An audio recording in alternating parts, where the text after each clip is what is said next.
Hi there, this is Charlie with Disruptive Manufacturing. Today we're going to show you how to rebuild one of our Stingray Swivels. This question has come up a little bit because some changes have been made in production over time, and we just want to clear up any confusion that might be out there. First thing you do when you rebuild your swivel is make sure you have a rebuild kit. That's important. Once you have that, you'll need a pair of snap ring pliers for the circlip that is on the outside. You want to use this.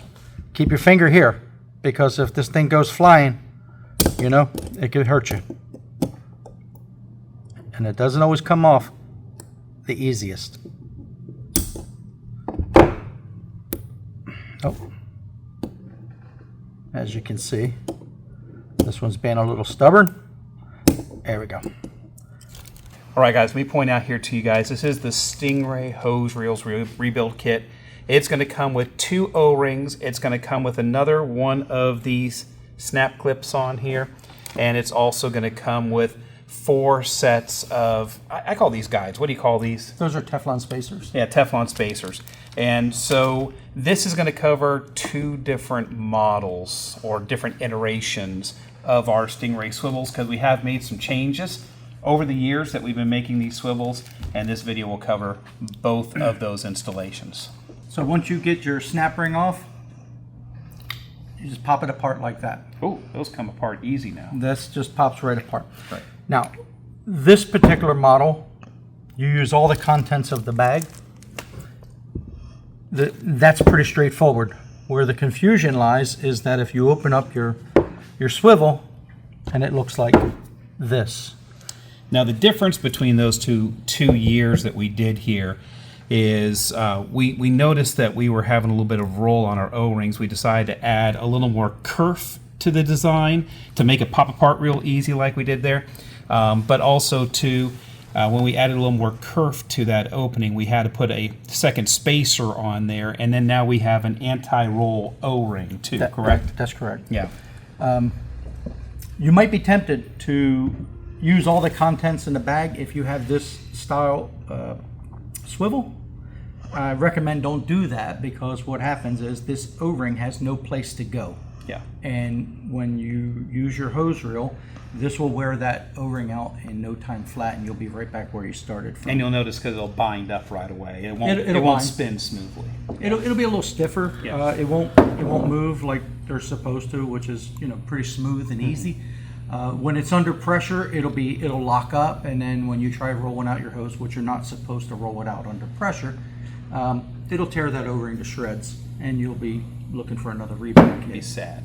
But so, in the process of rebuilding, you're going to want to use a little bit of, we use silicone paste lubricant that helps facilitate the dry O-rings going into the branch.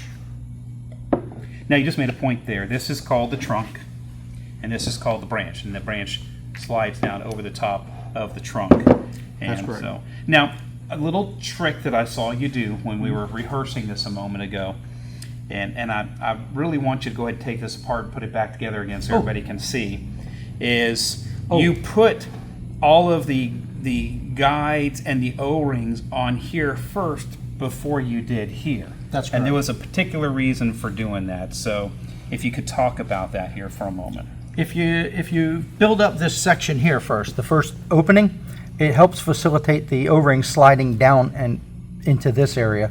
Otherwise, it'll get hung up there anyway. You might as well leave it. When you put the spacers in, one thing you do not want to do, you do not want to go like this and hold them open like this and put them on. You kind of, because here's what happens. You see how it stays open? What you want to do is just gently just roll them over like this. You just keep rolling them. You may have to go like this a little bit. Downward pressure. Yeah. Right? And when they're in place, do you see how they're cut at an angle? Yeah. Can you see that, AJ? It overlaps. Right? We want to go like that. They want to be in that orientation, so it's a perfectly uniform thickness. This is no good. This will cause you many, many problems. Show the difference between the two there. There's one that's been hyperextended, and then there's one that's closed. So you don't want to hyperextend them like that. That's correct. The purpose of this little spacer is, this is a very tight fit, but when you use a pressure washer or a high pressure system, it is enough to deform this O-ring to go into that gap.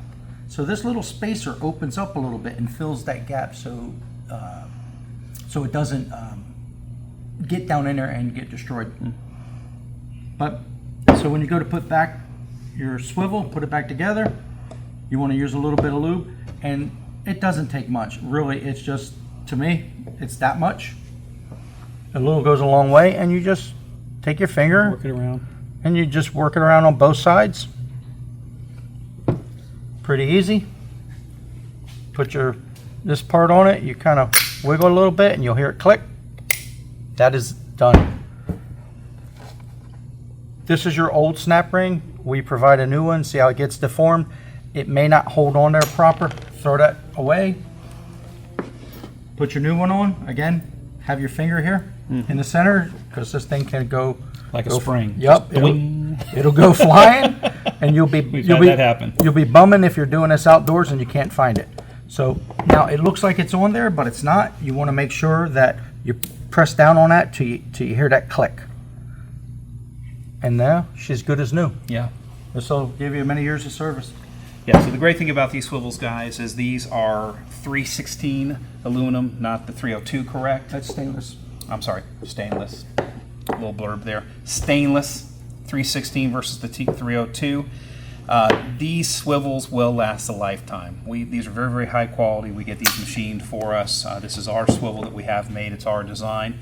But we have really dialed these in. They're very smooth now with the right amount of guides that we have on there, those sleeves that we put in there with the O-rings and everything. Everything works real well with these with pressure washers and all. But I want you guys just to look at the size of the 3/4 hole on there. And then I'm going to go ahead and line up so you guys can see the actual hole that's on the trunk. The amount of flow that you get through these is incredible. They're just very, very well put together. Literally, we put a lifetime warranty on these. So, hey Charlie, thank you so much for helping us out with this. It's a real simple thing for you guys to do out there, but you have to do this sometimes on a yearly basis. If you use your reels a lot, they might be every 6 months that you're going to do this little rebuild here. But literally, you can do this while the trunk is right there on the reel. Yep. You can go ahead and take care of this. Even in the field, it takes less than 5 minutes to rebuild these, and that's the only thing that's ever going to fail on these swivels. All right. Well, thank you a bunch, guys. AC and Charlie, Disruptor Manufacturing, go out and be disruptive.